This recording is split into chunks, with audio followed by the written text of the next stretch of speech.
अकबर बीरबल की कहानी। बीरबल ने चोर को पकड़ा। यह कहानी बादशाह अकबर के ज़माने की है। एक बार एक व्यापारी अपने किसी काम से कुछ दिनों के लिए प्रदेश से दूर गया हुआ था। जब वह अपना काम खत्म करके घर वापस पहुंचा तो देखता है कि उसकी पूरी तिजोरी खाली है। उसकी मेहनत की सारी कमाई चोरी हो गई है। व्यापारी घबरा गया और उसने अपने घर के सारे नौकरों को बुलवाया। व्यापारी के घर में कुल 5 नौकर थे। व्यापारी की एक आवाज़ पर सारे नौकर उसके सामने आकर खड़े हो गए। व्यापारी ने उनसे पूछा, तुम लोगों के होते हुए घर में इतनी बड़ी चोरी कैसे हो गई? जब चोर आकर मेरी पूरी तिजोरी साफ कर गया, उस समय कहाँ थे सब के सब? एक नौकर ने जवाब दिया, हमें नहीं पता ये चोरी कब हुई मालिक, हम सो रहे थे। उसकी यह बात सुनकर व्यापारी गुस्से से आग बबूला हो उठा और बोला, मुझे तो लगता है कि तुम 5 में से किसी एक ने ही चोरी की है। तुम्हारा हिसाब अब बादशाह अकबर ही करेंगे। यह कहता हुआ वो महल की ओर चल पड़ा। बादशाह अकबर अपने दरबार में बैठकर जनता की समस्या सुन रहे थे कि तभी व्यापारी वहां पहुंच गया। व्यापारी ने कहा, न्याय हुजूर, न्याय, मेरी समस्या को दूर करें। बादशाह अकबर ने पूछा, क्या हुआ? कौन हो तुम और क्या है तुम्हारी समस्या?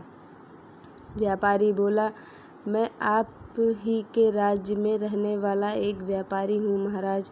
एक ज़रूरी काम से कुछ दिनों के लिए प्रदेश से बाहर गया था। जब वापस आया तो मेरी सारी तिजोरी लुट चुकी थी। मैं बर्बाद हो गया हूँ। हुजूर, मेरी मदद करें। यह सुनकर बादशाह ने व्यापारी से कुछ सवाल पूछे, जैसे कितना सामान चोरी हुआ है, क्या उसे किसी पर शक है, आदि। सवालों के जवाब मिलने के बाद अकबर ने व्यापारी का मामला बीरबल को सौंप दिया और कहा कि असली चोर को पकड़ने में बीरबल उसकी मदद करेंगे। अगले दिन बीरबल व्यापारी के घर पहुंचे। उन्होंने सभी नौकरों को बुलाया और उनसे पूछा कि चोरी की रात वो सभी कहाँ थे।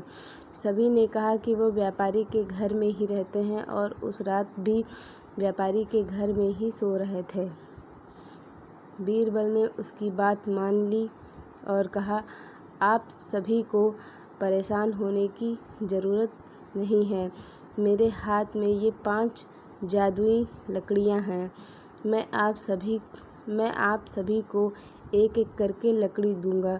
जो भी चोर होगा उसकी लकड़ी आज रात को 2 इंच लंबी हो जाएगी और चोर पकड़ा जाएगा। हम सभी कल यहीं मिलेंगे। यह कहकर बीरबल ने सबके हाथ में एक एक लकड़ी पकड़ाई और वहां से चले गए। दिन ढल गया। अगले दिन बीरबल फिर से व्यापारी के घर पहुंचे और उन्होंने सभी नौकरों को अपनी अपनी लकड़ी के साथ बुलवाया। जब बीरबल ने सबकी लकड़ी देखी तो उन्होंने देखा कि एक नौकर की लकड़ी 2 इंच छोटी है। बस फिर क्या था, बीरबल ने तुरंत सिपाहियों को उस नौकर को पकड़ने का आदेश दे दिया। व्यापारी इस पूरी घटना को समझ नहीं पाया और असमंजस से बीरबल की तरफ देखने लगा। बीरबल ने व्यापारी को समझाया कि कोई लकड़ी जादुई नहीं थी, लेकिन चोर को इस बात का डर था कि उसकी लकड़ी 2 इंच बड़ी हो जाएगी और इस डर से उसने अपनी लकड़ी को 2 इंच काट दिया और वह पकड़ा गया। व्यापारी बीरबल की चतुराई से बहुत प्रभावित हुआ और उसका धन्यवाद किया। कहानी से सीख। बीरबल ने चोर को पकड़ा।